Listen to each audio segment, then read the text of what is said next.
The reason you feel a crushing mental weight when starting a task isn't that the task is hard, it's that you're missing the essential emotional fuel.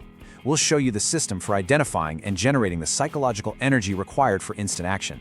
Now, this isn't about willpower or discipline in the way you usually think about them. Not at all. This is a totally different game. It's about engineering the right internal state to make action not just possible, but completely inevitable. So, the core concept we're talking about here is called behavioral activation energy, or BAE for short. The best way to think about it, it's like the spark needed to start your car. I mean, it doesn't matter if you've got a full tank of gas, the best intentions, a perfect plan. If that initial spark plug doesn't fire, the engine just won't turn over. BAE is that spark. It's that specific, targeted amount of psychological energy you need to break through inertia and actually get moving. Every single task you face has a BAE requirement, and when you feel stuck, it's just a simple equation. The energy you have right now does not meet the energy the task is demanding. Okay, so why is that demand sometimes so impossibly high, right? Why can a simple 5-minute task feel like it requires a week's worth of energy? Well, the answer isn't a lack of character.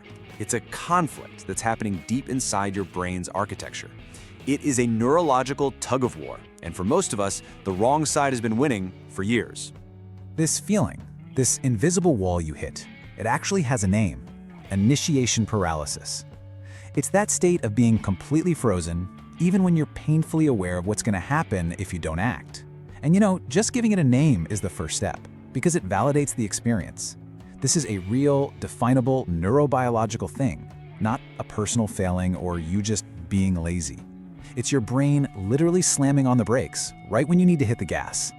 Which brings us to the most important question of all. Why does your own brain fight you on this? I mean, you know the report is important. You know you'll feel better after you go to the gym. So what's with the internal battle? Well, the conflict is happening between two very different and very powerful parts of your brain. On one side, you've got the prefrontal cortex. Think of this as the CEO of your brain. It's logical, it handles planning, long-term goals, all that rational stuff. It's the part of you saying, hey, we need to get this done for our future. But on the other side, you have the ancient limbic system. This is your emotional, survival-oriented brain. Its only job is to keep you safe and comfortable, right here, right now. It sees any task that involves effort or uncertainty, or even the potential for failure, not as an opportunity for growth, but as a threat to your resources. Its response is always to seek comfort and avoid that perceived danger. And here's the most critical part. In this battle for control, your emotional limbic system almost always wins. It has veto power. It can issue a powerful veto, basically telling your logical brain, look, this task feels threatening. To proceed, you have to pay an enormous energy tax first. This is that high behavioral activation energy we're talking about. Your limbic system jacks up the price of starting so high that your available energy just can't cover it. And what's the result? Procrastination, avoidance, and that awful feeling of being completely and utterly stuck. But what if you could override that veto? What if you had a systematic protocol to either lower the energy cost of the task or to generate the exact fuel needed to meet the demand? That is precisely what we're going to build right now. This isn't about fighting your brain with brute force. It's about giving your brain exactly what it needs to feel safe enough to finally move forward. The BAE protocol is a really simple 3-step system. First up, the BAE Audit, where you become a diagnostician and figure out the specific type of resistance you're feeling. Second, the fuel protocol, where you generate the right psychological fuel to match that specific friction. And third, the launch and lock, where you use a mechanical trigger to start the action and lock in that momentum. Okay, let's dive into step 1, the BAE Audit. This is, without a doubt, the most important step, because applying the wrong solution is completely useless. You wouldn't take an antibiotic for a broken leg, right? In the same way, you can't just throw random motivation at this problem. You have to diagnose the exact type of friction before you can even think about addressing it. And there are really only two primary types of friction. The first is cognitive friction. This is basically a clarity problem. It's caused when a task is too big, too ambiguous, or you're just lost in a fog of overthinking. It feels like your mind is stuck in mud. The second type is emotional friction. This is a safety problem. It's driven by fear of failure, anxiety about the outcome, or that crippling perfectionism. This doesn't feel like confusion. It feels like dread, a deep, gut-level desire to avoid the feeling the task creates. So you have to honestly ask yourself, am I stuck because I don't know what to do, or am I stuck because I'm afraid of how it will feel to do it? Once you've done your audit, you move to step 2, the fuel protocol. The core principle here is super simple. You must match the fuel to the friction. Using the wrong fuel is like putting diesel in a gasoline engine. It doesn't just fail to work, it actually makes the problem worse.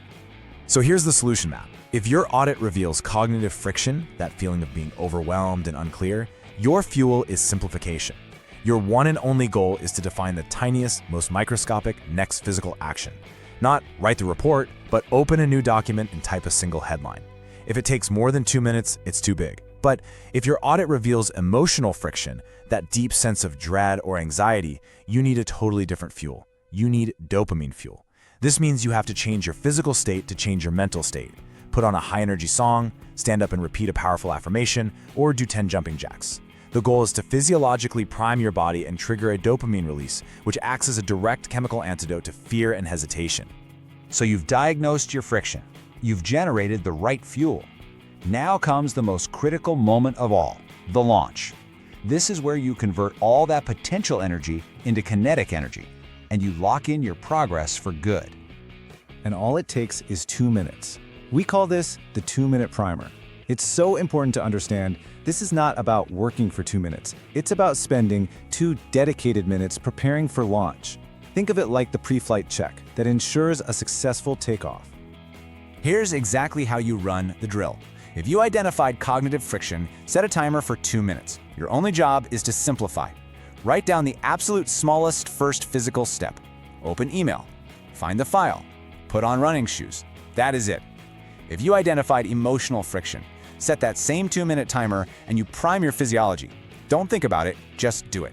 Put on the song that makes you feel unstoppable. Recite an affirmation that makes you feel powerful. The goal is just to interrupt the pattern of dread and change how you feel physically. Now this is the crucial part. The second that 2-minute timer goes off, you must launch immediately. No hesitation, no second thoughts. That psychological fuel you just generated has a very short shelf life. You've got this brief neurological window to act. When you push through that window, you create a powerful force called behavioral momentum. And to override any last-second hesitation from your limbic system, you're going to use a mechanical trigger, the 5-second launch. You literally count down from 5. At 5, you mentally commit to launching. At 4, you take 1 deep, calming breath. At 3, you narrow your focus only to that tiny first step you identified. At 2, you make a conscious decision to ignore the feelings of resistance. And on 1, you physically move. You open the laptop, you pick up the phone. This countdown is a pattern interrupt, designed to short-circuit the part of your brain that overthinks and shift you from analysis to pure action. And here's the science of why this works so incredibly well. When you successfully launch, your brain rewards you with a little hit of dopamine. This is the very motivation you are waiting for. But guess what? It only comes after you act. This dopamine hit does 2 critical things. First, it reinforces the act of starting, which teaches your brain that action leads to reward. And second, it lowers the perceived activation energy for the next step in the task. That's behavioral momentum. An object in motion stays in motion. The hardest part is truly over. You know, if you take only one thing away from this entire explainer, please let it be this. We have the relationship completely backward. We think we need to feel motivated in order to act, but the neuroscience is crystal clear. Action is the spark that creates the chemical reaction we call motivation. You don't wait for the feeling, you act to generate it. So here is your mission.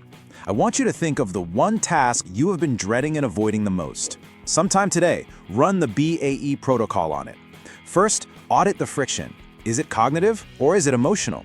Then, apply the 2-minute primer with the correct fuel source. And finally, use the 5-second launch and just complete that first tiny step. Don't even worry about finishing, just launch. So let's wrap this up. Remember that the Behavioral Activation Energy Protocol solves the problem of initiation paralysis and task avoidance.